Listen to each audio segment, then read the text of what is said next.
Good morning. When Zach was like, oh, by the way, we moved chapel, because when I was here, it was 10:40. He's like, we moved chapel from 10:40 to 9:20. And I was like, I'll try to wake up in time. We'll see. Yeah, I'm not a morning guy. How many guys are just still like half asleep right now? Yeah, like some of you guys, full asleep. I get it. This is not a joke. We had a kid when I was here who sat in the front row every time.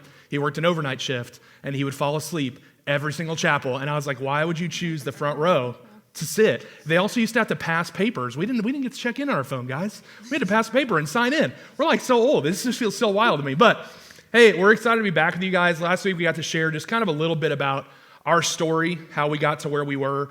But really we didn't have a lot of time to go in depth. And so Zach kind of asked us if we could today maybe give you guys a little more in-depth look at what brought Brynn and I together to the mission field, maybe talk about our relationship. By no means would either of us say we are relationship experts. We have been married 6 whole months, so we cannot give you like great advice. But I did promise last week, if you were here, that I would tell you how to pick up a girl 7 years after you meet her. So I'll try to give you guys, somebody on the road was like, yeah, absolutely. He needs help with that. But we're going to try to give you guys as much help, as we can, some encouragement. We want to challenge you too from the Bible, just about what it looks like to really give your life to follow Jesus. And so just want to share with you guys, I said last week, my story started at 5. My story started knowing this missionary and telling people that I wanted to be like her. I wanted to be like Shelly Henderson, this missionary to Tanzania. And I grew up knowing, without really understanding, that that's what I wanted to do. God got a hold of my heart when I was 16 years old and really showed me that I had never actually made that decision to follow him, to actually ask for the forgiveness of my sins, to believe in him as my Lord and Savior, and give him my life. And I wish that I could tell you that from that point on, it was like, oh my gosh, my life is so easy. I don't have any issues anymore. Not the case, unsurprisingly. And so I was discipled for 2 years. My youth pastor just walked me through what it looked like to follow Jesus with your life, to give him everything. And I got to this point where I was 18 years old, and you know what I'd heard forever was, hey, if you're going to be successful in ministry, you have to get married in college. And that was like, I was like, okay, I'm going to get to college, and I'm going to know exactly what to do. I got to find a wife. Unsurprisingly, my one game as a Mission U basketball student was not enough to attract women. And so, I had to try a lot harder. And so it just, I got to this point where I was really struggling with loneliness. I actually this is going to sound like such a Bible college statement when I say this. I almost got engaged. I almost. And so there was this girl that we were really close. I really thought I was going to get married to her. It didn't work out. And I remember that really having a hard time for me because I was like, okay, well, I'm about to graduate college. I'm not even married. I got no prospects. I got nothing. I don't know what's going on. I don't know what I'm supposed to do next. And the devil really found out that was the way to attack me, was that he would focus his efforts on my loneliness, this fact that I didn't feel like I was adequate enough or capable enough. And so he just would attack that over and over again. And I was dealing with a lot of guilt and shame at the time too, just for mistakes that she and I had made together, things that we had done that we shouldn't have. I feel like I need to go into detail with you guys about that. But, I was dealing with a lot of guilt and shame about that. I was just struggling, trying to figure out what does God want from me? And I remember having this thought. I was sitting at home and I was feeling really convicted and reading my Bible. And I just remember feeling God just speaking to me through his word and saying, hey, what have you given up for me? And I remember being challenged in that moment that I was expecting things from God. I was expecting that as I was working my way through life, that God would just give me things. That if I was following him the right way, that, all these things that I was wanting would just be provided to me. And I remember thinking to myself in that moment, well, this whole time I've just been expecting him to give me a wife. That I've just been expecting him to give me a job. That I've been expecting him to give me all of these things, money, understanding, a family. And never once did I ask, what should I give up for him? And it was this moment where I was sitting there in my room and I was like, I have never actually thought about what is needed from me in order to make these things happen. And so I kind of made a promise to myself that I was like, you know what? I'm not going to pursue any of these things like a wife, like, a great job, more money, until I can figure out what it means, what's going to cost for me.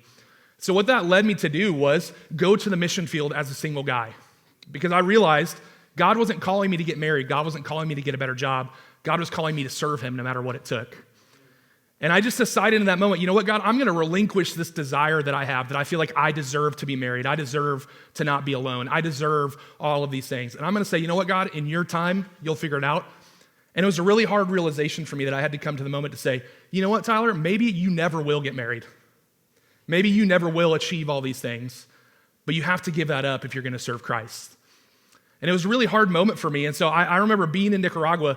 I'm going to tell you guys, you don't get to ministry, you don't get to the mission field, and all of a sudden God's like, oh, you're not lonely anymore. Oh, you're not struggling with these things anymore. It got even worse, I would say, harder for me to deal with that while I was on the mission field. I'm there, by myself, surrounded by a bunch of people who look zero like me, who do not speak my own language. It's just me and my dog, and like I come home, he's the only guy I speak English to. And we're like, I just got so lonely. I remember there were several times where, people would text and call me and I would just ignore it because I was just so consumed by this desire for things that I didn't have. And again, I remember in those moments being convicted by God again saying, didn't you give this up for me? And I had to realize again, God is still calling me to pursue him more than these things that I want and I desire.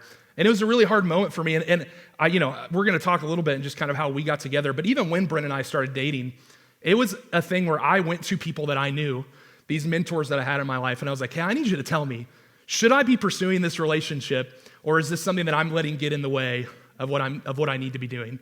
And luckily, all these people were like, no, please, for the love of God, you need to marry Brynn. This is don't do this. And I was like, okay, I'm trusting you in this. But it was this thing where I really had to wrestle with myself of, is this something that I want more than what God wants for me? Is this something that I'm desiring to pursue more than I'm willing to give it up for God? And so I want to let Brynn just kind of share a little bit about her story too, before we kind of keep going. But yeah, so like I kind of mentioned last week, I got to grow up on the mission field, and so got to grow up in ministry and in church. And I got saved whenever I was 8 years old. So from a very young age, I had a relationship with Christ.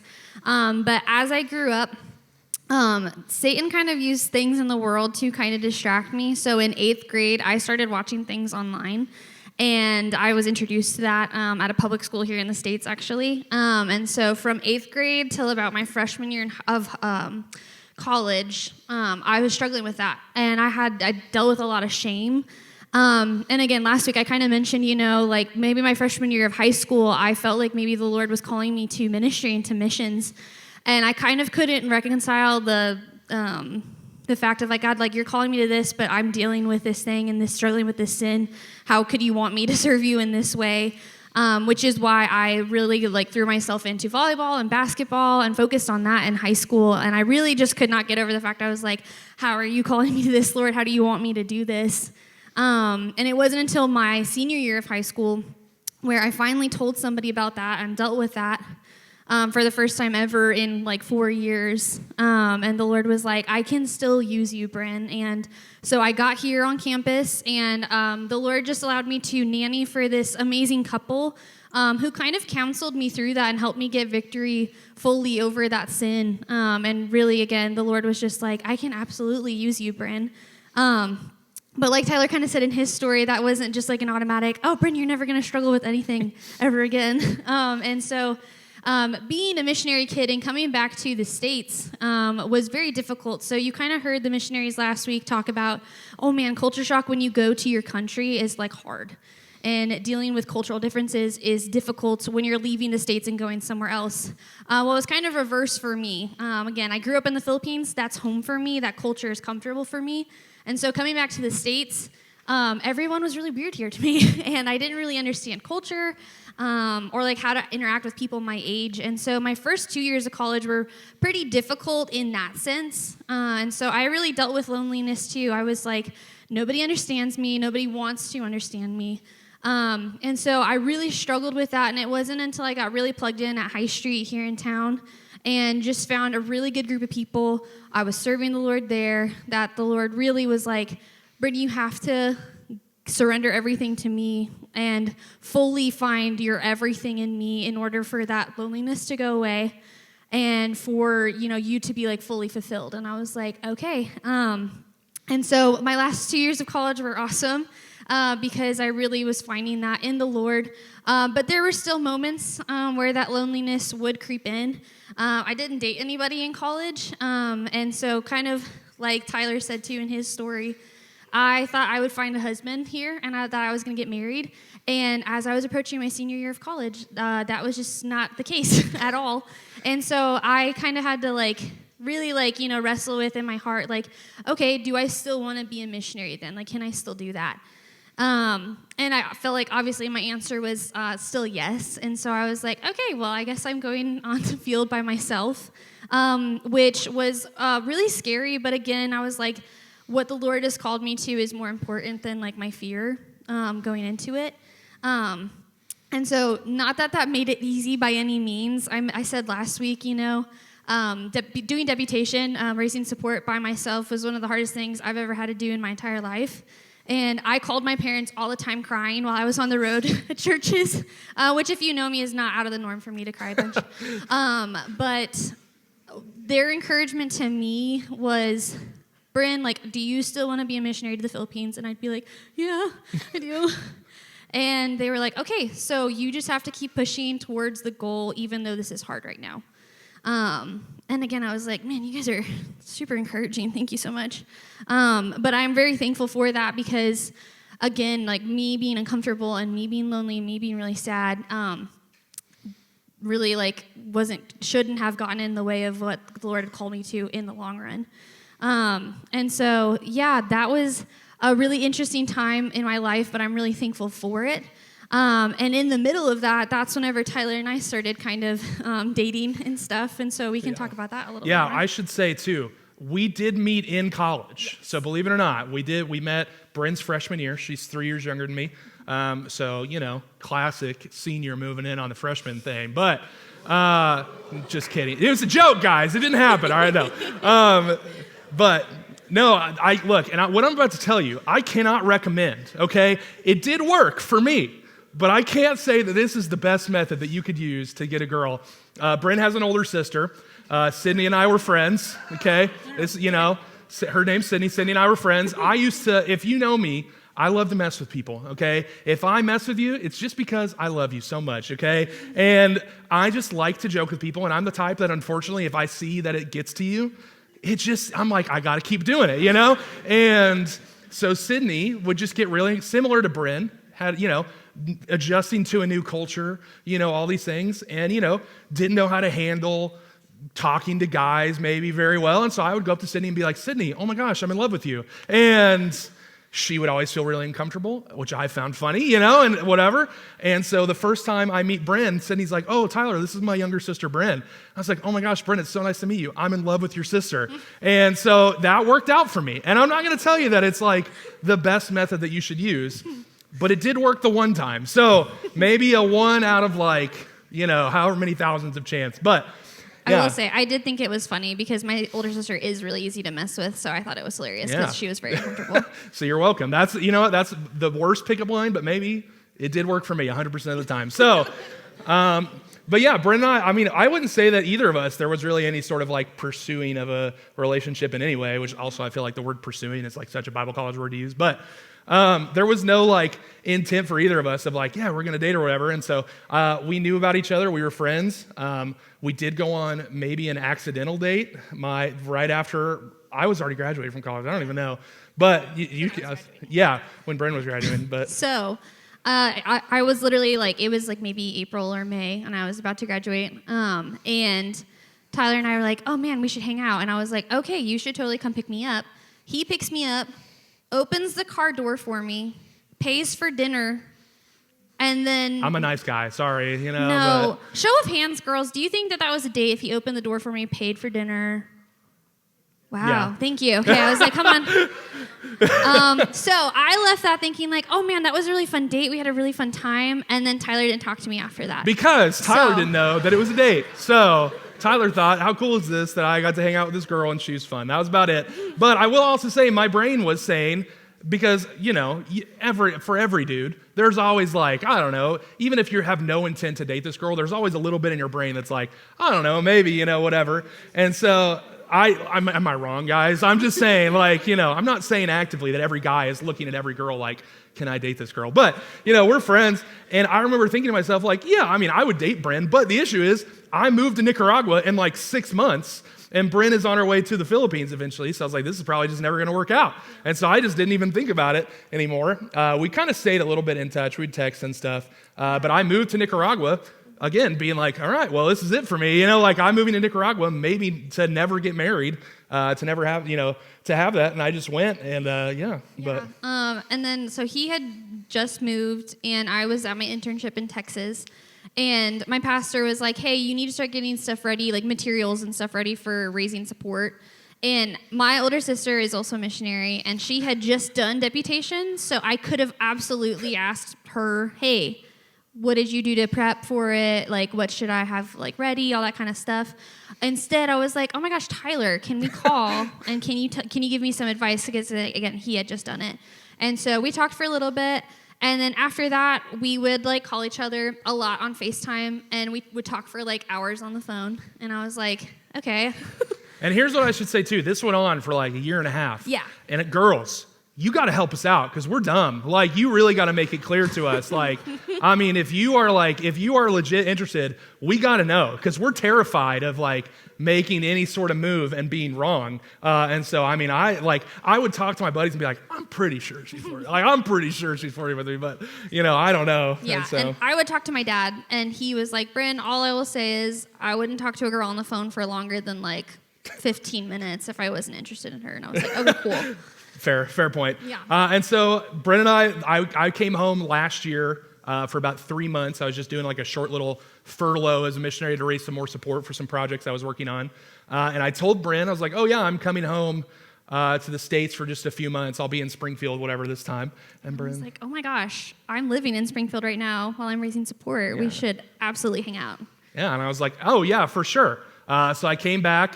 Went to speak at a church in Oklahoma right away, Friendship Baptist Church in Oklahoma. My friend Cody is the middle school pastor there. Cody and I have known each other since like birth, basically. And so Cody is talking to me and he's like, hey man, so you got, like, what's your plan? Are you going to try to get a wife while you're here? And I was like, I mean, no, not really. I don't really have any plans for it. And he's like, well, are you like dating anybody? And I was like, I don't know. I think I might be going on a date again with Brynn tomorrow. Like maybe, I don't really know if it's a date. And he was like, well, why not? And I said the same thing. I was like, dude, I'm a missionary in Nicaragua. She's about to leave for the Philippines. Why would I like pursue this thing when we're going to be entire world apart? And he goes, why not try? And I was like, you know what? Fair point, Cody. That is a fair point. And sometimes we just need our buddy to be like, to give us that little push. And so I texted Brynn and said, hey, before we go to this movie tomorrow, you want to go get dinner? And yeah. Absolutely. Yeah. And Brynn and I had the weirdest relationship ever because I say weird, everything went really well. And so about 3 dates in, we had the longest talk of my life where I was like, Brynn actually broached the subject because, again, guys are dumb. And I needed help. And Brynn said, hey, I like you, and I really think we should talk about this. And I was like, great, I like you too. Let's talk about it. And so we had this long talk of, okay, we both have this commitment to serve God in some way, that you're committed to going to the Philippines, I'm committed to going to Nicaragua. How are we going to get through this thing? And Brynn and I both, just after like a few hours of sitting there talking, were like, look, I'm interested in pursuing this relationship, but also like if it comes at the expense of me serving God the right way, then I'm not going to do it. And so we both agreed on that and said, okay, well, let's keep working through this and figure it out. And then we both went to like a bunch of people and we're like, hey, what do you think about this? I don't know why anybody recommended me to her. Like, I don't know why any of the people she went to were like, good idea. But I went to like several of these pastors, these mentors that I have, friends, and I was like, look, I really, I'm trying to figure out if this is the right thing to do. And over again, every one of them was like, she is the right person for you. God's going to work this out.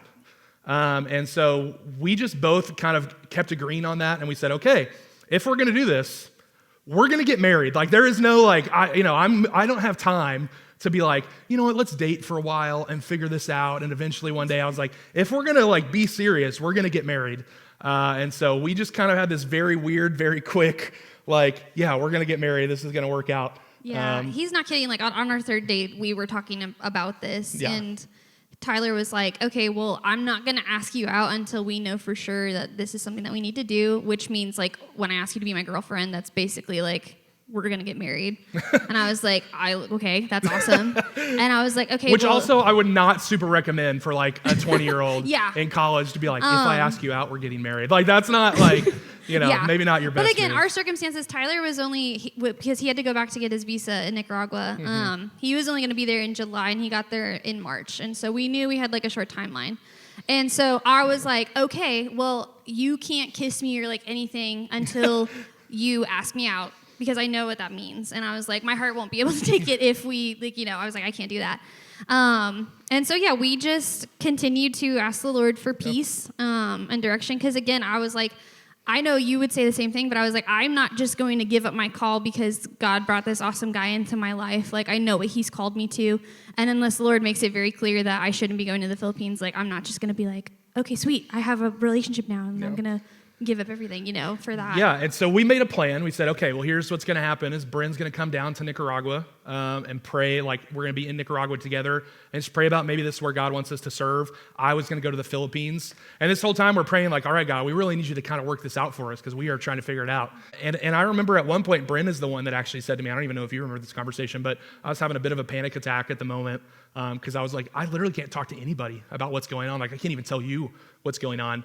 And Brynn was like, hey, God didn't tell us it was going to be easy to figure this out. And I was like, yeah. And so I again was reminded, like, what am I having to give up to serve God? What am I having to sacrifice if it means serving God the right way? And for me, that was sacrificing this. I thought I was going to live in Nicaragua forever.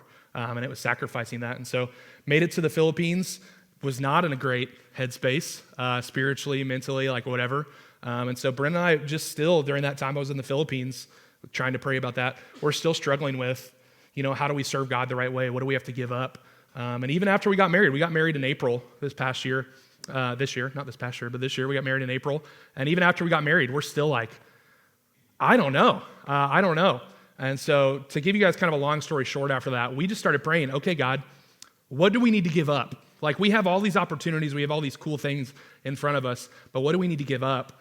And God, one by one, was showing us, you got to give this up. You got to give this up. You got to give this up. And the door that he left open for us was to go to the Philippines. And so we felt like with pretty much confidence that we could say that was where he wanted us to go. And so I can't tell you for Brynn, I don't know if you have anything else to add to that, but it has been a long, few years for both of us separately and together, because over and over again, both of us had to ask, God, what do I have to give up? Like, what else do I have to give up for this? What else do I have to give up for this? Because I think for all of us, if we're chasing God, if we're pursuing Jesus, we want things, right? We want our lives to be made easier. We want it to be simpler. But God is sometimes calling us to give things up for him instead, not ask for things in return. We think, well, God, if I'm going to the right college, well, God, I'm going to the right church, and we just think that he's going to hand us things for doing that, when really what he's asking us is to evaluate our lives and say, what are you willing to give up for him? What are you willing to say, well, I don't need this anymore?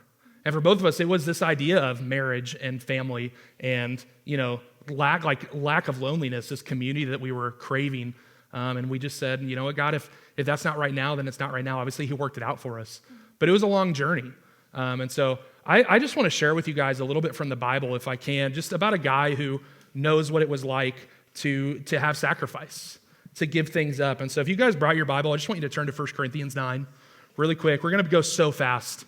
I promise. I know Zach brought up donuts earlier, and everybody's like, gosh, this guy's still talking. We want donuts. But just want to give you guys just a really quick look at a guy who understood what it meant to have sacrifice, to give things up in pursuit of God. And Paul is answering the question to the Corinthians right now. They've asked him, can we eat food sacrificed to idols? And Paul's response was, that's not the right question to ask. Paul's response was, start thinking a different way. Not what can I gain, but what does God require of me? And I love what he says, verse 3. He says, my defense to those who examine me is this. Do we not have a right to eat and drink? Do we not have a right to take along a believing wife, even as the rest of the apostles and the brothers of the Lord and Cephas? Or do only Barnabas and I not have a right to refrain from working? Who at any time serves as a soldier at his own expense? Who plants the vineyard and does not eat the fruit of it? Who tends a flock and does not use the milk of the flock? Do you know what Paul's saying here? He's like, I am working in ministry. Because I am an apostle, I planted your church, I did all these things. I probably maybe deserve some things. I have a right to some things. But Paul says that's not my priority. My priority isn't what I can gain. My priority isn't what I get out of it by serving God. My priority is something else. He says in verse 15, but I've used none of these things, all these things that I have a right to. I love that he brings up a wife, right? I love that he brings up working for payment, for food. He's like, I have not used any of these things. And I'm not writing these things so that it will be done so in my case. And then he says this in verse 18. What then is my reward? So what do I get out of this? If I'm okay sacrificing all these things that maybe would make my life better and easier, if I'm okay sacrificing these things that maybe would give me a better chance to do things in life, that, God, I deserve these things. Paul's like, I'm an apostle. I planted your church. How many churches have I planted? How many people have I reached? I deserve these things. And he said, if I'm willing to give those up, what then is my reward? That when I preach the gospel, I may offer the gospel without charge, so as to not make full use of my right in the gospel. Do you know what Paul's reward was? That Christ was preached. He cared about nothing else. He said, I'll give up whatever it takes if it means that Jesus Christ is preached more. They asked him this question, well, Paul, all of our buddies are going and eating at these temples where they're sacrificing food to idols. Can we go to that as Christians? And Paul said, stop thinking about yourself. Stop thinking about what you can get out of it. Think about what you need to give up for the sake of Jesus. He says this, verse 19, for though I am free from all men, I've made myself a slave to all so that I may win more. To the Jews I became as a Jew so that I might win Jews. To those who are under the law, as under the law, though not being myself under the law, so that I might win those who are under the law. To those who are without law, as without law, though not being without the law of God, but under the law of Christ, so that I might win those who are without law. And to the weak I became weak, that I might win the weak. I have become all things to all men, so that I may be all means save some. I love this quote from Warren Wiersbe. He says this, Paul had the right to eat whatever pleased him, but he gave up that right so that he might win the Jews. Paul revered the law, but he set that aside so that he might reach the lost Gentiles.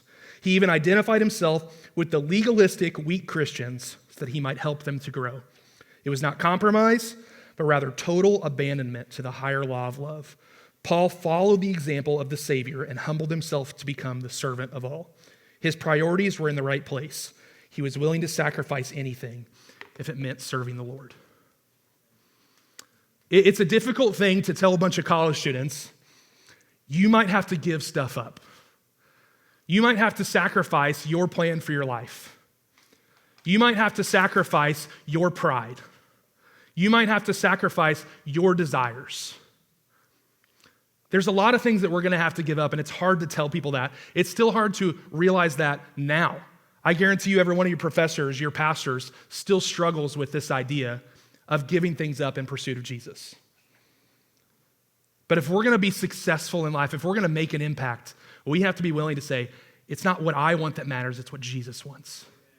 It's not what I want, it's not my desires, it's not what I think about, it's not what I hope for my life, it's following Jesus with my life. I love that Paul ends this chapter by giving a sports analogy. And he says, athletes train, and they don't train without purpose. He says they train for a reason. And just like that, we should be training every day. He ends by saying, I have to make my body my slave. I have to discipline my body because every day it's hard to make the choice to follow Jesus. Every day it's hard to decide to give up the things that we want in pursuit of Jesus. Every day it's hard to give up the things that we're desiring to follow Jesus. But Paul says every day he disciplined. This is the Apostle Paul, like probably the godliest dude any of us have ever heard of. And he's saying every day I have to wrestle my body into discipline to follow Jesus correctly. So this is my challenge for you guys today. I want to end with this. What are you willing to sacrifice?